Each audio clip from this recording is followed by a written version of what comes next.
Hello and welcome to Access. I'm delighted that we're joined today by Tom Babinski. Tom has a long and storied career in accessibility, and Deborah describes Tom as one of her earliest mentors. So, Tom, we're delighted to have you with us. Really keen to hear more about your story and your work in accessibility. So maybe you could just give us a little bit of an introduction about yourself and your background in accessibility, and we'll take it from there. Thank you. Thank you for inviting me. It's been a long story. It's as old as I am. I've been in the accessibility industry officially for 25 years, but it started much earlier. I was born completely blind in Hungary. And very early on, I had to learn to advocate for myself. One of the first things my parents heard in the village when I was born that they shouldn't take me out on the street because it's embarrassing. Oh. So my parents decided that no, it's not going to be that way. They're going to give me all the opportunities that everybody else has, which is, communist Hungary back in the 70s, 80s, right? So as much as we had. But they made sure that I got through school.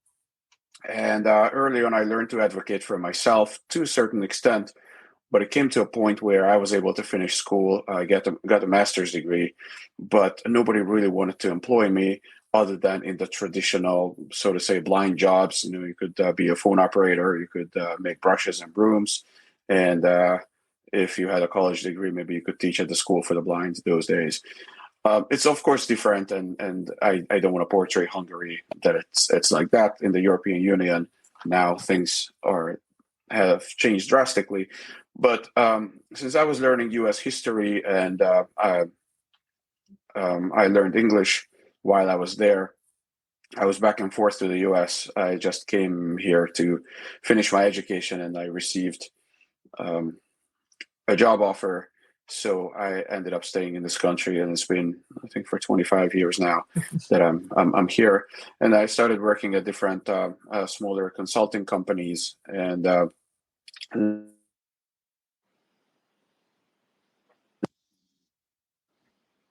different programs. I taught the first accessibility consultants in Southeast Asia who were blind. That was almost 20 years ago. So that was a big thing those days.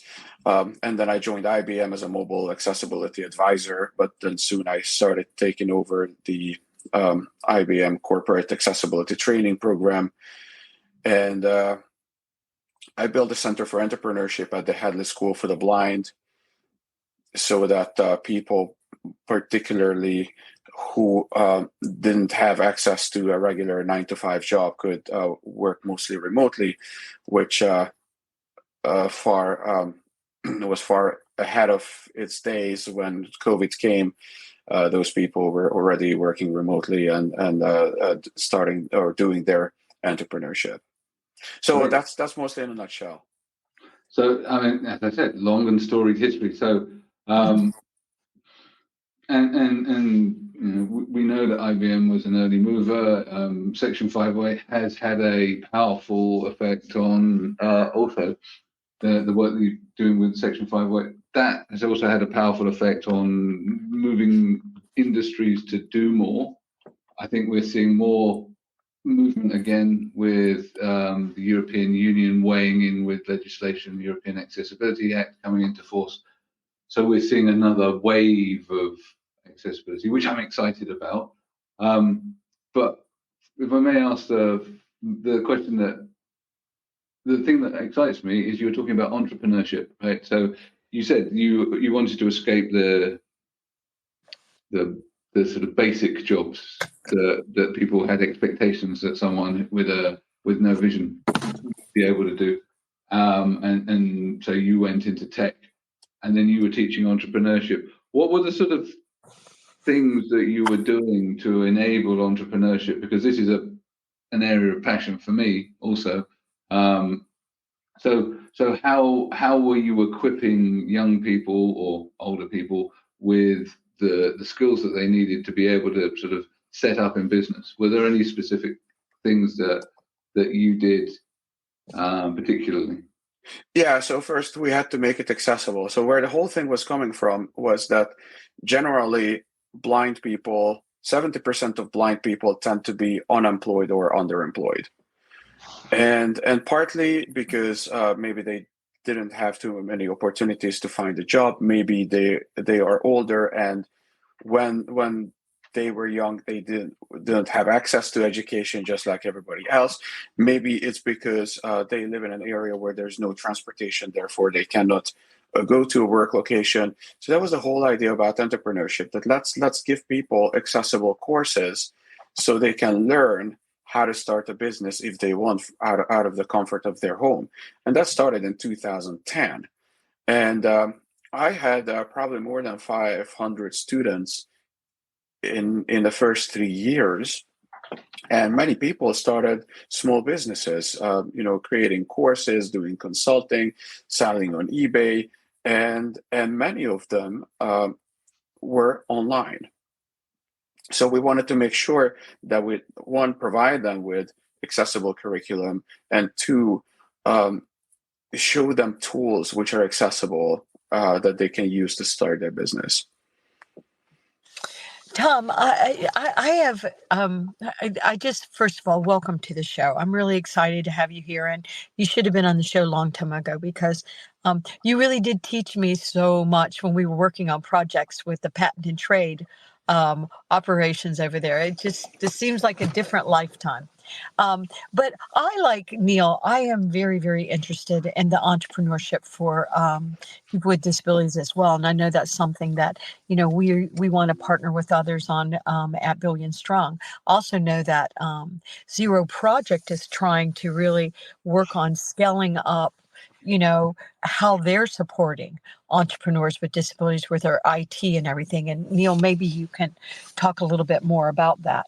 But one thing that I wonder, there's a few things that I know need to be done. And one thing that we want to take on at Billion Strong is we want to take on some kind of verification, certification in every single country, working with our country partners, so that we can certify entrepreneurs with disabilities. I know we have one in the United States that I helped create, but sometimes these programs just are so fluffy.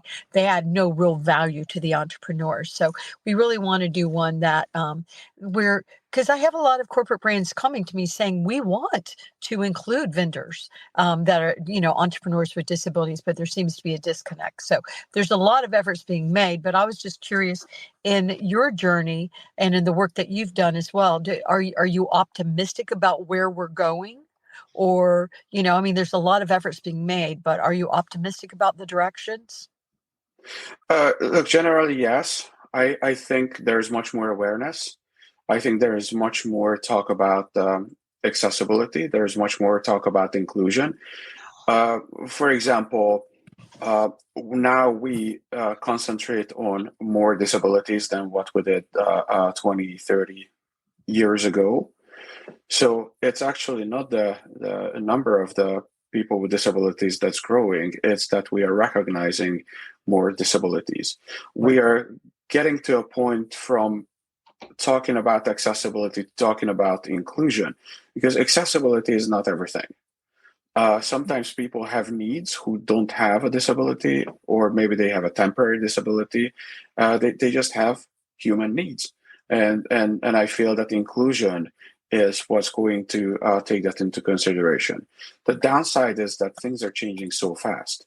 New applications are popping up, new services are emerging, there's new technology, and then we really need to reinvent what accessibility and inclusion will mean in that particular stage. For example, you have the different realities like virtual reality and how do you exist in that, or how are you going to be inclusive?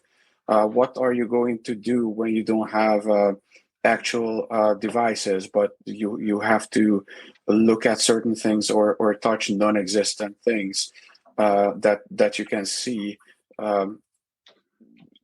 to start interaction with your device. We are communicating through our glasses. What happens if you can't see through those glasses? What happens if you cannot put on those glasses? we just need to reinvent, and I think the only way to do this well is when we start everything with accessibility and inclusion in mind at the very beginning. Wow.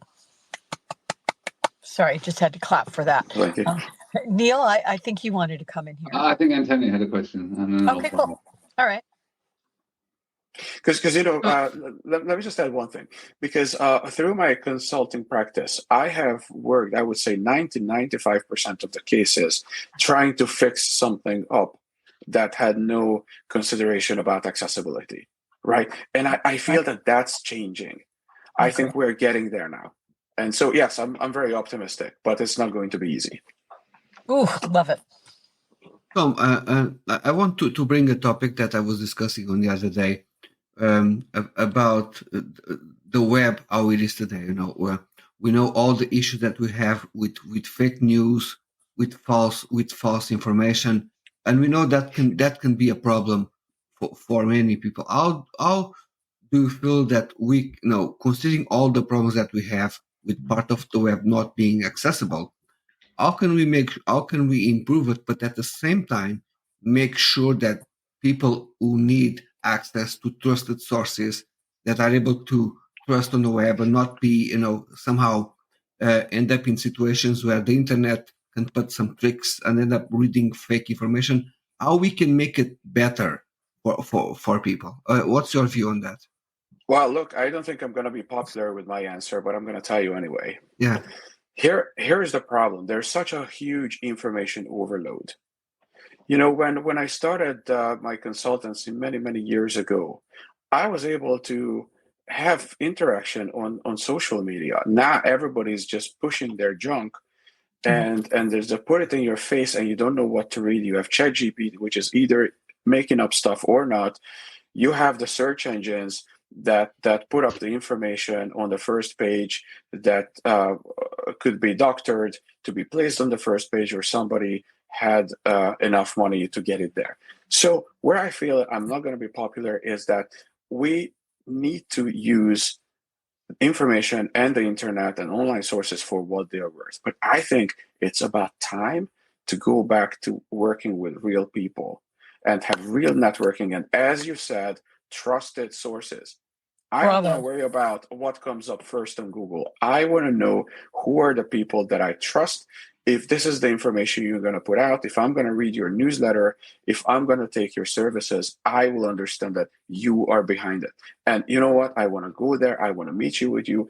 I want to eat dinner with you. I want to shake your hand. And I think that's what we need to get back to, and then use information and digital technology for what it is, because it's a great thing, but it's not everything. Oh, well said. And our audience will totally agree with you on most of that.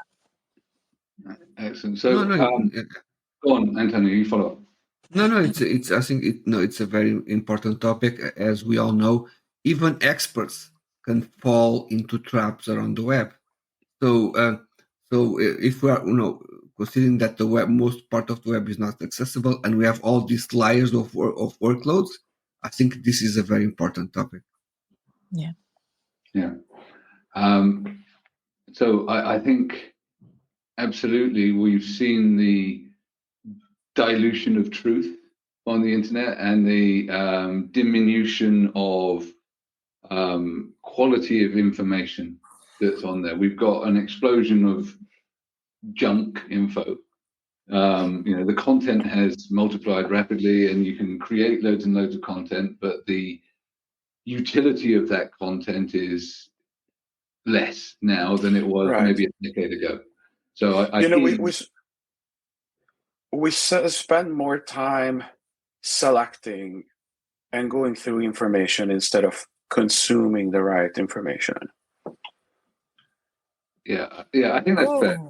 That's good. I like that. And that's because we've put wrappers and opinions around information. When the internet was young, it was an index of facts and books and repositories of stuff. Not all of them were facts, right? But there was less misinformation, less opinion, and less sort of automatically generated stuff, and less advertising. So I think that it was much more useful. You could get to that information and learn stuff, and to a certain extent rely on it more than you can today. But I think it's going to shake out itself because it's not sustainable, and I think we'll start to realize that we need to learn to use it now that we have it. I'm not too worried about it. I think we're just at a day and age when things are happening so fast. Look, 2 years ago, you had no idea about ChatGPT. Most people didn't have, right? And today, this is a tool that we are using, and everybody's using, and well or not too well. And we need to figure out what to do with it. I think the generations of technology are going faster, happening much faster than the generations of humankind. Yeah, you know what? I do want to say though, I totally agree with almost everything all yours that you've said, Neil, as well. But you know what? I wonder. Not I did watch Matrix Remastered, but excuse me, but I wonder if I agree with what you're saying that we got to go back to people. We got to go back to people. We got to go back to engaging. I 100% agree with that, but I also there's a problem with that too, in that we can't always engage flesh to flesh with people. And so so many people were left out. And when we had those answers earlier, a lot of those answers, I realize now that I'm sorry, but I've been lied to about so much. I accepted so much that was told to me in school. I accepted what were being told to me by other adults. I accepted so much that I know now weren't true because it was maybe that group of people's truth. So I just want to say, I know we're all in agreement here, but I think how do we go back to the human touch, even if we have to do it digitally like we're all doing now? Because I feel like even though I'm virtually not with any of you, I still feel connected to you. I feel like, but I just want to say that I think the way it was before didn't work for so many people that we actually have to go through this mess so that more humans can be meaningfully included. I also just want to say, Tom, what you said, I love something that you said. And we've all said it at times, but I love what you said about accessibility because we have gotten better with accessibility. We know how to make things accessible, whether or not we choose to, blah, blah, blah. But what accessibility has not solved is the inclusion problem. The what it hasn't solved in identity and all that stuff we're doing will help, but I just want to say that the way it used to work, though, didn't work for a whole lot of people. And that's probably why we got to be walking this mess that we're walking right now, this information overload. I love ChatGPT. What I don't use it for is for facts and figures. I don't. But Right. I love to ask it questions and it come back at me. And I love that way. But I've also, even since I've started using it, changed the way I'm using it. So anyway, just want to make those points. Neil, did you want to come in earlier? I want to make sure I didn't accidentally cut you off. It's fine. I'm still here. I have all my fingers. So yeah, look, we started this whole thing through online tools, but there's a difference between the communication tools that we're using, such as this, where we're able to see each other, and so far we haven't replicated that and got a realistic Neil bot that you know of that is talking to you. So we had almost the virtual face-to-face, right? And we didn't actually famously meet all in person for 3 years. So we were doing this podcast for 3 years before we met. And I think there's a difference between that and the sort of more informal stuff on the internet. That said, Agreed. I think all of us, when we did finally meet up in person, got a lot out of that, out of the real face-to-face physical contact as well. And so, Tom, I'm with you on it's really nice to meet people in person. I think you also form, sometimes deeper connections when you're doing that, sort of have that opportunity to spend time in the company of people. It's not always possible though, right? Yeah, It can get It is expensive. a blessing. It and, is and a I blessing. certainly want to state that the technology gave us the ability to meet people that otherwise we wouldn't. Look, Yeah. I have somebody I call a friend today. I never met him. We've been corresponding for 15 years now. I have a friend. I would call him my best friend because we've been corresponding for more than 10 years. I met him twice, right? So it's so interesting.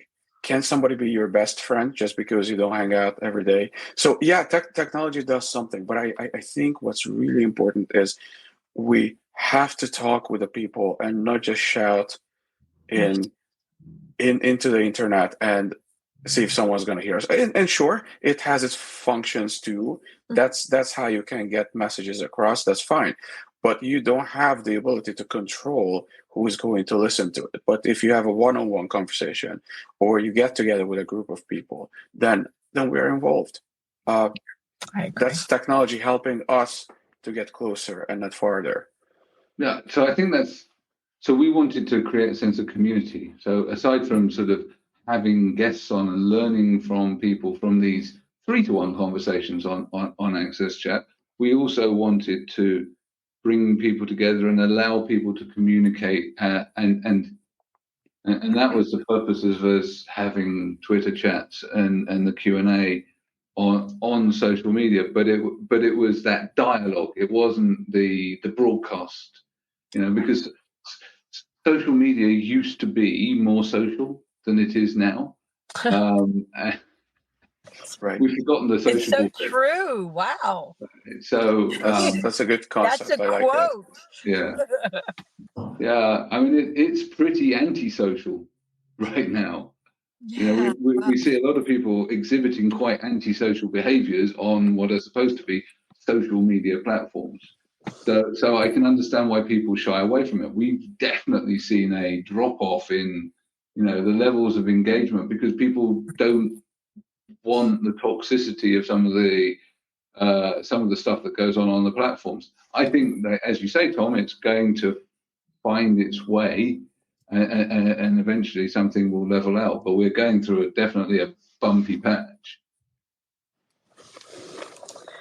I would be really interested, Tom, and anybody on here. What are you excited about? About the technology and where we could go with AI. I know that something I think about a lot, and I'm working on is, how do the aging? I'm at a certain age. I wasn't saying this. I'm 65 years old and I'm very healthy, and I don't see any reason why I can't live to 120. Very healthy. I take good care of myself, but regardless, I'm also thinking about it from the lens of my community, now that I'm 65 years old. And so, how do we make sure that we use this technology in a way that people can be more included? Antonio had said in the message window, also, it is all about education. And so I wanted to incorporate that too, because how do we do this differently? I mean, once again, we're all walking all this information overload. How do we take this and do it so that we can more meaningfully include people, and it really in ways that we haven't even thought about doing it maybe? Education is interesting because it's no longer what it used to be. When you start a 4-year course, by the time you finish it, certain things may be outdated. Of course, if you study ancient history, then you're lucky, though you might have new discoveries. But the reality is that people need just-in-time education. That's what I discovered at IBM, for example. When I put together the hour-long courses, nobody cared about it. They wanted the 5-minute courses. They had one question, they needed one answer, and they wanted to run with it. And by the time one person listened to my 1-hour educational session, the second person listened to my 5-minute one and was already solving a problem. And I think that's what's changing in education that we need to embrace. And in the meantime, we need to raise educated children, because it's not just about finding information, but the ability of understanding where information belongs, what's true, what isn't, what's useful for me, and how two pieces of information connect. Bravo. But answering your question about how technology is going to help us, I feel that we have lots of platforms where I can take the accessibility issues out of the equation. I'll give you an example. If I'm looking for something and the website is not accessible for me, I'm simply not going to be able to get to this information. But if I can have a voice chat with the technology that is able to harvest this information from the website and get it to me, then I really don't need to worry about how I'm going to get there. I just ask my question. And that is going to help people who are visually not able to access information. It will help people who physically are not able to navigate to certain information. And I'm not saying that that's right, that information or that functionality should still be accessible for all. But now we have a different approach. Oh, I love that example. So can I come in on this one? Because I've also been using Chat GPT and other similar AI tools to query documents. So being ADHD, really long documents have important information in, but I struggle with a mixture of dyslexia and lack of concentration to be able to read these really dull but important documents all the way through. But if I can use a large language model to be able to have a conversation with a document or a website, because websites are just documents in many ways. Absolutely. Then it enables me to do stuff that I found really difficult before. So it's an assistive tech in that way.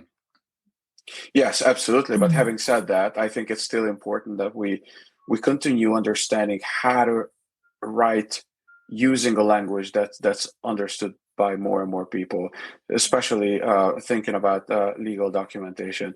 It's not only not fair to some, but it's not even useful sometimes. And I understand the validity of that.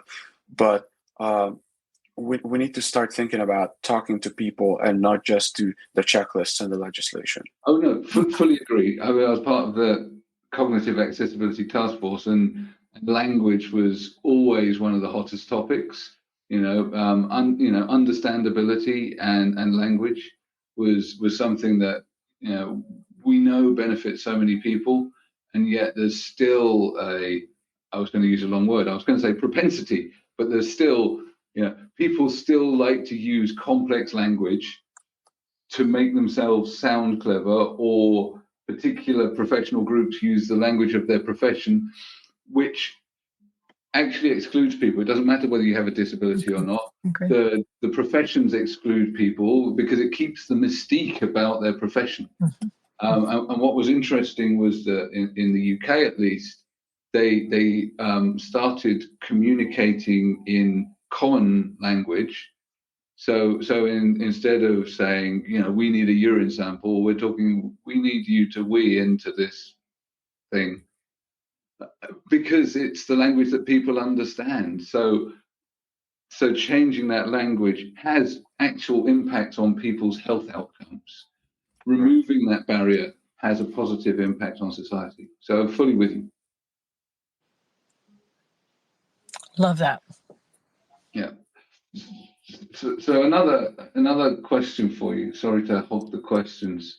So have you been having conversations with AI, and you talked about educating children, because I think there's a thing to link up here.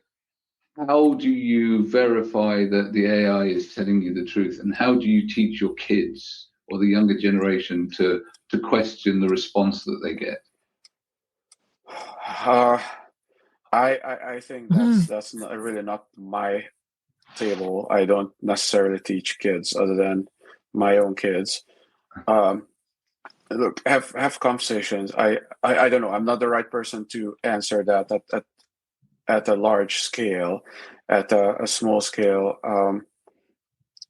you teach kids to ask questions and not just believe everything, to verify sources, to understand what it means when you can find a piece of information at several places, and how do you compare? What kind of information are you even trying to get? Is it useful to you, or is it just wasting your time? But I don't know. I'm struggling with this because I need to teach it much faster than I could even learn it myself. Yeah, go ahead, Antonio. So, following that, I have, how do you see AI, GPT, and even other solutions that are outcomes of AI disrupting the way we have done digital accessibility, let's say, in the last 10 years? I'm glad that you mentioned other sources and not just ChatGPT, because we tend to concentrate on ChatGPT too much, but that's just one tool. How is going to disrupt accessibility? It's interesting. I feel that we'll be able to detect more issues and find a solution much faster to issues. There was this thing about how 25 to 30% of accessibility issues on websites can be detected by automation. And now the percentage is irrelevant. I heard anywhere from 20 to 60, right? But so the bottom line is we could not detect everything automatically before. I think what AI is giving us, that we will be able to analyze concepts and content in a way that's not just the code level, but maybe take a human approach, understanding how a human would view it and what kind of information or functionality it would deliver to a human. I still don't believe that it's possible to automatically make everything accessible to 100%. Okay. But I think we can drastically increase this number, and we can quickly look at things that we were not able to do before. And do you see it as disrupting the existing standards that we have? Don't know yet. I don't know. It's hard. I think it's too early to tell. Yeah. Thank you. So, Tom, it's been fascinating chatting with you. I'm really glad that we went down some interesting topics that we don't often cover. I really look forward to continuing the conversation on social media. I need to thank Amazon and my ClearText for supporting us, keeping us on air, and keeping us accessible with the captions. So thank you very much. Yeah, before we go off real quick, Tom, just because I don't remember if you did this, can you please tell the audience before we go off air what the name of your company is and how they can contact you? Yes, my company is Even Grounds, and you can find me on evengrounds.com. And I primarily work with holistic accessibility consulting. So I don't just take one or two things from your organization, but I try to help you how to become fully accessible and fully inclusive to all people. Cool. Just a little tiny commercial about who you are. Thank you. Thank you. All right. Thank you very much.